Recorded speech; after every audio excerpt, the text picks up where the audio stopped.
नमस्कार दोस्तों, फिर से स्वागत है आपका हमारे डीएस स्टडी चैनल पर। तो दोस्तों, मैं आपके लिए क्या हूँ, बाल विकास एवं शिक्षा शास्त्र का प्रैक्टिस सेट नंबर 5। इससे पहले दोस्तों मैं 4 प्रैक्टिस सेट और करा चुका हूँ, और आपको वो देखने हैं तो प्लेलिस्ट में जाकर देख सकते हैं। एमपीटेट के नाम से जो प्लेलिस्ट बनी है उसमें जाकर देख सकते हैं। दोस्तों, अगर आप एमपीटेट की तैयारी कर रहे हैं तो ये वीडियो आपके लिए काफ़ी हेल्पफुल रहने वाली है। तो दोस्तों, इस वीडियो के अंत तक ज़रूर देखें। इस प्रैक्टिस सेट में मैं दोस्तों आपके लिए जो है 30 प्रश्न लेकर आया हूँ, जो आपके एग्जाम पैटर्न पर आधारित हैं। तो चलिए दोस्तों, शुरू करते हैं अपना पहला प्रश्न। निम्नलिखित में से कौन सा बच्चे के संवेगात्मक विकास के लिए सर्वाधिक उपयुक्त है? ए, कक्षा कक्ष का प्रजातांत्रिक प्रवेश। बी, अध्यापकों की कोई सहभागिता नहीं क्योंकि यह माता पिता का कार्य है। सी, कक्षा कक्ष का नियंत्रित प्रवेश। या फिर डी, कक्षा कक्ष का अधिकारवादी प्रवेश। तो दोस्तों, इस प्रश्न का उत्तर जो होगा ऑप्शन नंबर ए, कक्षा कक्ष का प्रजातांत्रिक प्रवेश ठीक हो जाएगा। बच्चे के संवेगात्मक विकास के लिए कक्षा कक्ष का प्रजातांत्रिक प्रवेश आवश्यक होता है। चलते हैं दोस्तों अपने अगले प्रश्न की तरफ। किसी व्यक्ति को आकार देने में वातावरण के घटकों की कोई भूमिका नहीं होती क्योंकि प्रत्येक व्यक्ति की वृद्धि उसकी आनुवंशिक संरचना से निर्धारित होती है। यह कथन ए ठीक है क्योंकि किसी व्यक्ति की आनुवंशिक संरचना बहुत प्रबल होती है। बी ठीक नहीं है क्योंकि बहुत से शोध यह सिद्ध करते हैं कि विकास में वातावरण का बड़ा प्रभाव पड़ सकता है। सी ठीक है क्योंकि बहुत से शोध यह सिद्ध करते हैं कि आनुवंशिक पदार्थ ही व्यक्ति के विकास की भविष्यवाणी करता है। या फिर ऑप्शन नंबर डी ठीक नहीं है क्योंकि वातावरण के घटक किसी व्यक्ति की बुद्धि और विकास में कम योगदान करते हैं। दोस्तों, एक बार और देखते हैं अपना प्रश्न। तो दोस्तों, इस प्रश्न का उत्तर होगा ऑप्शन नंबर बी, ठीक नहीं है क्योंकि बहुत से शोध ये सिद्ध करते हैं कि विकास में वातावरण का बड़ा प्रभाव पड़ सकता है। चलते दोस्तों अपने अगले प्रश्न की तरफ। तो दोस्तों, ये काफ़ी इंपॉर्टेंट क्वेश्चन है, वीडियो के अंत तक ज़रूर देखें, ये काफ़ी हेल्पफुल रहेंगे आपके लिए। विकास डैश से डैश की ओर बढ़ता है। तो दोस्तों, विकास किससे किसकी ओर बढ़ता है? ए, सामान्य से विशिष्ट की ओर। बी, जटिल से कठिन की ओर। सी, विशिष्ट से सामान्य की ओर। या फिर डी, साधारण से आसान की ओर। दोस्तों, बहुत ही ईजी क्वेश्चन है ये। इस प्रश्न का उत्तर होगा ऑप्शन नंबर ए, विकास हमारा सामान्य से विशिष्ट की ओर बढ़ता है या चलता है। चलते हैं दोस्तों अपने अगले प्रश्न की तरफ। यदि कोई छात्र असामाजिक व्यवहार का प्रदर्शन कर रहा है तो शिक्षक को क्या करना चाहिए? ए, छात्र को शारीरिक दंड देना चाहिए। नहीं दोस्तों, बच्चों को शारीरिक दंड तो देना ही नहीं है, आपको जो सजा हो सकती है। उसके व्यवहार का कारण जानना चाहिए, option number B. Option number C, उसे उपदेश देना चाहिए। या फिर ऑप्शन नंबर डी, उसे कक्षा कक्ष से निकाल देना चाहिए। तो दोस्तों, इस प्रश्न का जो सही उत्तर होगा ऑप्शन नंबर बी, उसके व्यवहार का कारण जानना चाहिए। चलते हैं दोस्तों अपने अगले प्रश्न की तरफ। मानव वृद्धि एवं विकास प्रभावित होता है? ए, वंशानुक्रम से। बी, वातावरण से। सी, ए और बी यानी वंशानुक्रम वातावरण दोनों से। या फिर डी, इनमें से कोई नहीं। तो दोस्तों, मानव वृद्धि एवं विकास वंशानुक्रम और वातावरण के दोनों के बीच अंतःक्रिया का परिणाम है। तो दोस्तों, ये दोनों, इसका ऑप्शन नंबर सी, वंशानुक्रम एवं वातावरण ठीक हो जाएगा। चलते हैं दोस्तों अपने अगले प्रश्न की तरफ। बच्चे के समाजीकरण में परिवार डैश भूमिका निभाता है। तो दोस्तों, बच्चे के समाजीकरण में जो है क्या भूमिका निभाता है? ए, कम महत्वपूर्ण। बी, रोमांचकारी। सी, मुख्य। या फिर डी, गौड़। तो दोस्तों, बच्चे के समाजीकरण में परिवार हमारा मुख्य भूमिका निभाता है। चलते हैं दोस्तों अपने अगले प्रश्न की तरफ। दोस्तों, ये क्वेश्चन काफ़ी बार पूछा जा चुका है, तो दोस्तों इस प्रश्न को ज़रा ध्यान से देखिए। निम्न में से कौन सा थॉर्नडाइक के प्राथमिक नियमों में शामिल नहीं है? तो दोस्तों, आपसे पूछा प्राथमिक नियमों में शामिल नहीं है। तो दोस्तों, अगर हम थॉर्नडाइक के प्राथमिक नियमों की बात करें तो हमारे दो तीन हमारे जो है हमारे जो थॉर्नडाइक के द्वारा दिए गए हैं, 3 मुख्य नियम दिए गए हैं, जैसे कि अभ्यास का नियम, प्रभाव का नियम, तत्परता का नियम। और यही बात करें थॉर्नडाइक के गौड़ नियमों की, तो गौड़ नियम के अंदर दोस्तों बहुअनुक्रिया का नियम, मनोवृत्ति का नियम, आंशिक क्रिया का नियम, सादृश्यता का नियम और दोस्तों सहचार्यात्मक रूपांतरण का नियम दिया गया है। तो दोस्तों, इस प्रश्न का जो उत्तर होगा ऑप्शन नंबर ए ठीक हो जाएगा, क्योंकि सहचार्यात्मक स्थानांतरण का नियम हमारा थॉर्नडाइक का गौड़ नियम के अंतर्गत आता है, ना कि मुख्य नियम के अंतर्गत। तो दोस्तों, ये बात आपको याद रखनी है। चलते हैं दोस्तों अपने अगले प्रश्न की तरफ। बहुत ही अच्छी प्रश्न है दोस्तों ये।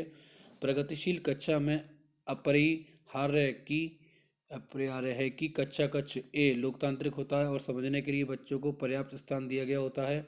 ऑप्शन नंबर बी शिक्षक के पूर्ण नियंत्रण में होता है जिसमें वह अधिनायकतावादी होता है। ऑप्शन नंबर डी सी सत्तावादी होता है जहां शिक्षक आदेश देता है और शिक्षार्थी चुपचाप अनुसरण करते हैं। या फिर डी और सबके लिए मुक्त होता है जिसमें शिक्षक अनुपस्थित होता है। तो दोस्तों एक बार क्वेश्चन ज़रा ध्यान से देखिए। तो दोस्तों प्रगतिशील शिक्षा में इसमें बालक स्वतंत्र रूप से शिक्षा ग्रहण करते हैं। तो ऑप्शन नंबर हमारा ए ठीक हो जाएगा, लोकतांत्रिक होता है और समझने के लिए बच्चों को पर्याप्त स्थान दिया गया होता है। चलते हैं दोस्तों अपने अगले प्रश्न की तरफ। दोस्तों वीडियो अच्छी लगी तो ज़्यादा से ज़्यादा शेयर करें, हमारे डी चैनल को सब्सक्राइब करें। शारीरिक गतिक बुद्धि रखने वाले बच्चे की अंतिम अवस्था निम्नलिखित में से कौन सी हो सकती है? ए शल्य चिकित्सक, बी कवि, सी वाचक या फिर डी राजनीतिक नेता। तो दोस्तों इस प्रश्न का उत्तर होगा ऑप्शन नंबर ए शल्य चिकित्सक होगा। चलते हैं दोस्तों अपने अगले प्रश्न की तरफ।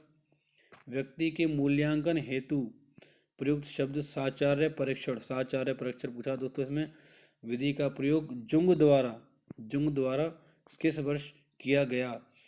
ए 1912 में, बी 1922 में, सी 1848 में या फिर डी 1910 में। तो दोस्तों ऑप्शन नंबर डी वर्ष 1910 में जुंग के द्वारा व्यक्तिगत मूल्यांकन का साचार्य का परीक्षण निर्माण किया गया। चलते हैं दोस्तों अपने अगले प्रश्न की तरफ। क्या बच्चे इसलिए भाषा अर्जित करते हैं क्योंकि उनमें आनुवंशिक रूप से ऐसा करने की पूर्व प्रवृत्ति होती है, या उनके माता पिता प्रारंभिक अवस्था से ही उन्हें गहन रूप से सिखाते हैं? यह प्रश्न आवश्यक रूप से दर्शाता है। ए क्या विकास एक सतत प्रक्रिया है या एक असतत प्रक्रिया? बी भाषा के विकास पर संज्ञान का प्रभाव।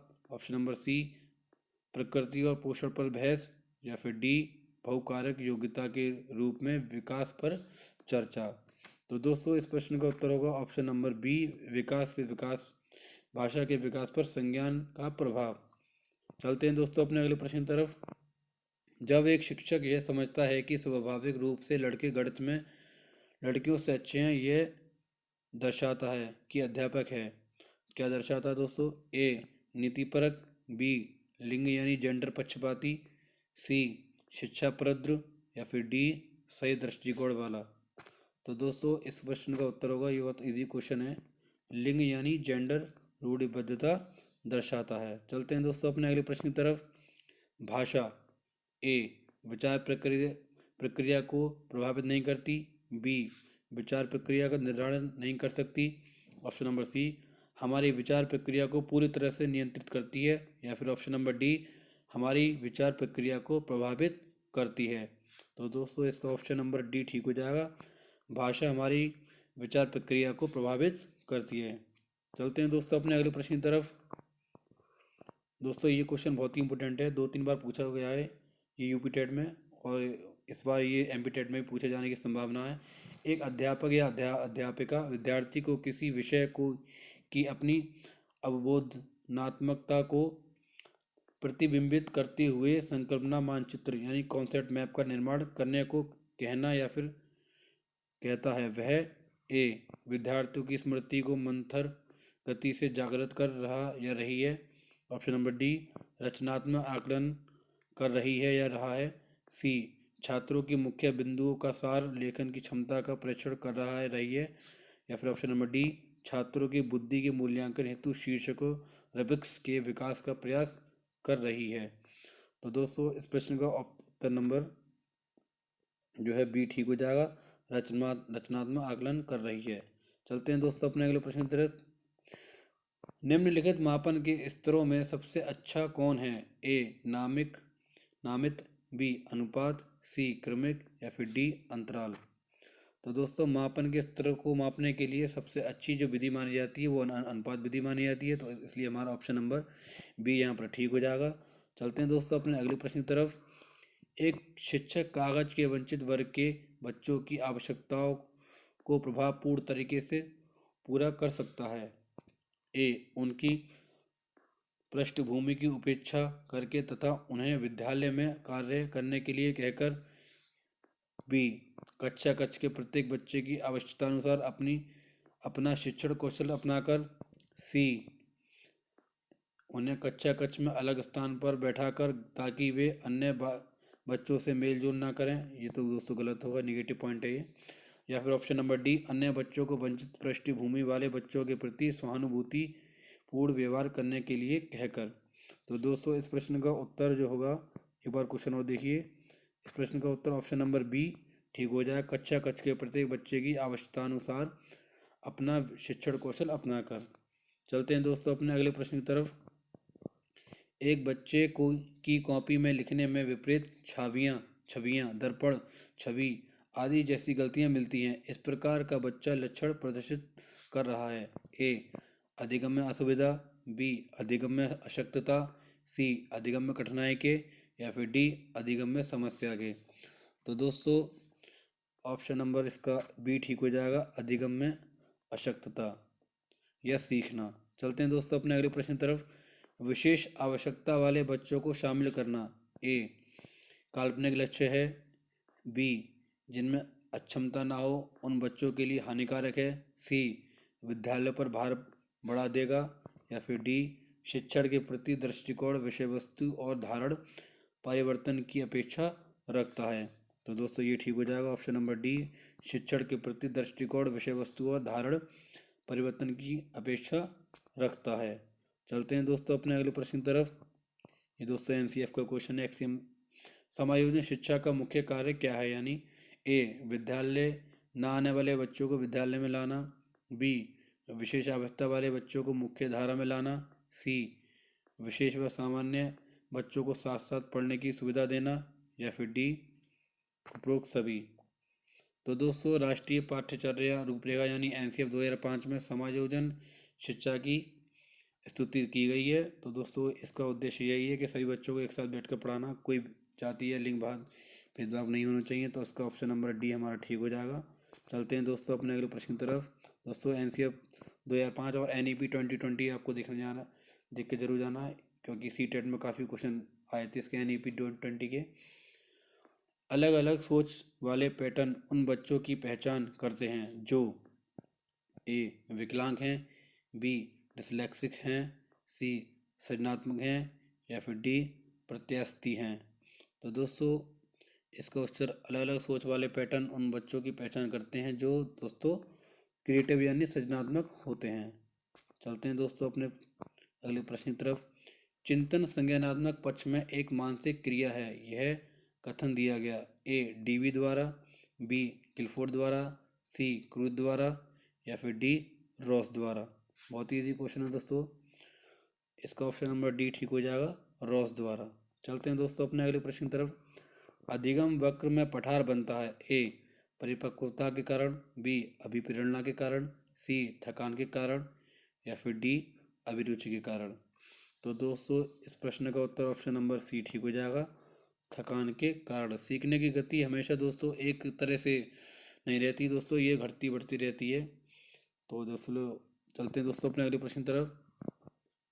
संरचनात्मक ढांचे में बच्चों को किस रूप में देखा जाता है? ए, कोरी पाटियाँ या खाली स्लेट जिसके जीवन को अनुभव के द्वारा पूर्ण रूप से आकर दिया जाता है, बी, एक निष्क्रिय प्राणी जिसे अनुबंधन के द्वारा किसी भी रूप में आकार दिया जा सकता है तथा ढाला जा सकता है, सी, एक समस्या समाधान करने वाला तथा वैज्ञानिक अन्वेषक के रूप में, या फिर डी, लघु वयस्क के रूप में जो सभी पक्षों जैसे आकार, संज्ञान तथा संवेग में वयस्क की तुलना में कम है।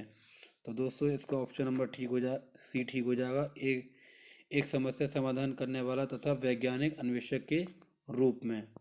चलते हैं दोस्तों अपने अगले प्रश्न की तरफ।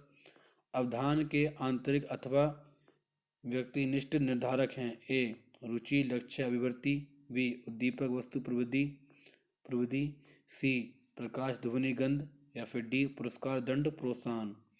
तो दोस्तों इस प्रश्न का उत्तर ऑप्शन नंबर ए, रुचि, लक्ष्य, अभिवृत्ति ठीक हो जाएगा। चलते हैं दोस्तों अपने अगले प्रश्न की तरफ।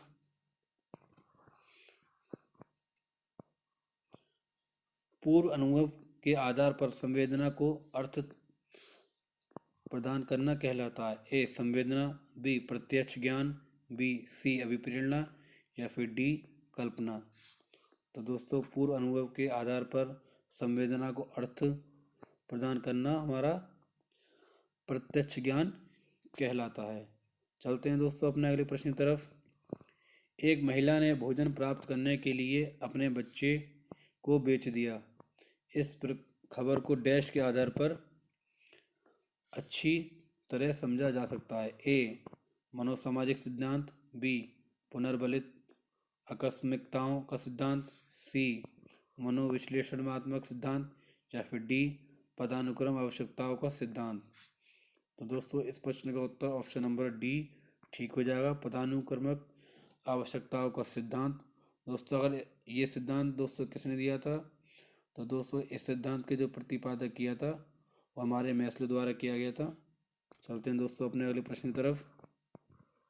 निम्न में से अधिगम में योगदान देने वाले मनोवैज्ञानिक कारकों में कौन सा शामिल नहीं है। तो दोस्तों नहीं वर्ड आपको ज़रूर देखना है, क्योंकि इसका उत्तर जो होगा आपका नेगेटिव ही होगा। ए अधिगम की इच्छा, बी प्रेरणा, सी रुचि या फिर डी विषय वस्तु का स्वरूप। तो दोस्तों इसका उत्तर होगा ऑप्शन नंबर डी विषय वस्तु का स्वरूप। चलते हैं दोस्तों अपने अगले प्रश्न की तरफ। इनमें से कौन सा परामर्श का एक तत्व नहीं है। दोस्तों फिर से आपसे नहीं ही पूछा है।